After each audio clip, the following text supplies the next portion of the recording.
Tara at mamasyal tayo sa Quezon City Memorial Circle kasama mga pinsan at pamangkin. Tara, let's go at mag-enjoy tayo ngayon.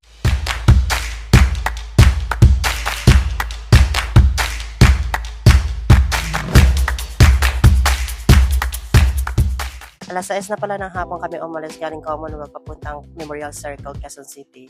At pagka-parking nga ng sasakyan nila tita at agad-agad kami lumabas ng sasakyan at para pumunta agad sa may playground mismo sa loob ng Memorial Circle. Kung makikita nyo, naglalakad kami niyang papasok na kami ng Memorial Circle playground upang idala namin yung mga bata na makukulit para maglaro sila kasi nga weekend. Pagkadating nga namin dito sa playground, agad naman itong mga bata ito nagsiwalaan, hindi ko na alam kung nasaan na sila. Kaya kung nagbabala kayo ng mga family bonding sa mga bata at taga Quezon City lang kayo, I recommend na talaga dito sa Memorial Circle, Quezon City kayo magbanding with your friends and family. At the same time, yung mga anak ng memoryo ng kasi sobrang comfy talaga. At the same time, friendly yung place. At maraming mga pagkain na pwede kayo hin. Kaya nga nakikisabay ako sa kanila makipaglaro, makipag-slide.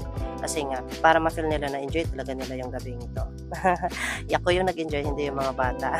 Yun nga pala, Friday ngayon ng gabi, so bukas is Saturday. Kaya ginala yung mga Junakis nila para mag-enjoy sila kasi nga puro na lang sila sa bahay, wala kang mga yung pasok kasi sa summer na kasi din ngayon kaya wala din pasok yung mga bata. Kaya minsan lang talaga kami lumabas nito kasama sila. Kasi pagpasok ka na naman, wala na naman oras para gumala kasi nakafocus sa study. Sa school, lalo na itong mga grade 1, grade 2 na mga pamangkin ko. At kung makikita nyo dito sa part na to, nag-slide ako mag-isa kasi trinay ko kung kaya ako ng slide na to kahit malaki ako. At yun na nga, kinaya talaga yung weight ko ng isang slide na yun na maliit. Sobrang daming tao talaga na nagtatambay din dito kasi nga binabantayan nila yung mga anak nila. At kung feeling nyo naman na nagugutom na kayo, kakaintay sa mga anak nyo or yung mga anak nyo mismo kung nagugutom na, pwede din kayo bumili ng pagkain sa labas kasi sobrang dami mga bilihin sa labas kagaya ng mga fast food, siomai, mga ganun. May mga soft drinks, mga drinks sila mga binibenta sa labas.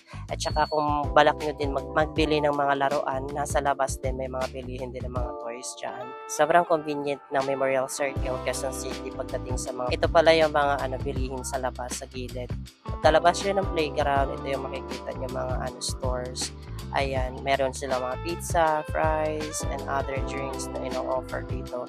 Kaya very convenient talaga in case na magutom yung mga Junakis nyo. Pati din kayo, may mga pagkain sa labas na pwede nyong bilhin. At saka, don't forget to bring your purse, yung mga konting sapat na pera lang para pumili. At ito, bilihan ng souvenir sa gilid.